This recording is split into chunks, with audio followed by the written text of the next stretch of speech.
Aujourd'hui, je vais vous lire un extrait de la nouvelle Souvenirs à vendre, qui a été écrit par Philippe Cadic en 1966.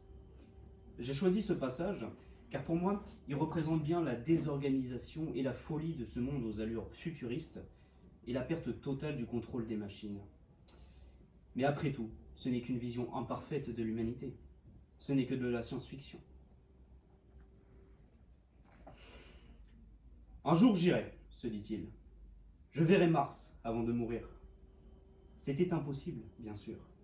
Et il le savait pertinemment, si rêveur qu'il fût.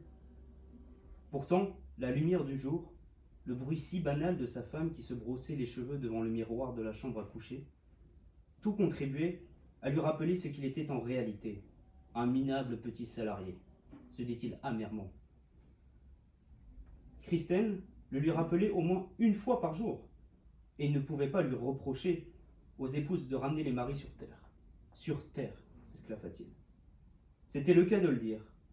Qu'est-ce qui te fait ricaner demanda sa femme en pénétrant d'un coup de vent dans la cuisine, vêtue d'une longue robe de chambre rose dragée, dont les pans flottaient derrière elle. Un rêve, je parie. Tu en as toujours la tête farcie. En effet, admit-il.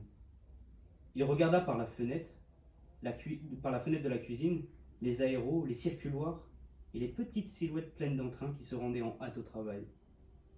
Dans un moment, il se mêlait à elle, comme d'habitude.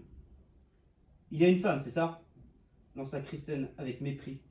Mais non, répliqua-t-il. Il s'agit d'un dieu, du dieu de la guerre. Il possède de magnifiques cratères au fond desquels poussent 1000 sortes de végétaux. Les fonds marins, nos fonds marins sont bien plus beaux, infiniment plus beaux que cela. Tu le sais parfaitement. Tout le monde le sait.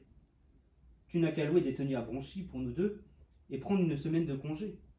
On descendra séjourner dans une station subaquatique ouverte toute l'année. Tu files un mauvais coton, Doug. Que vas-tu devenir ?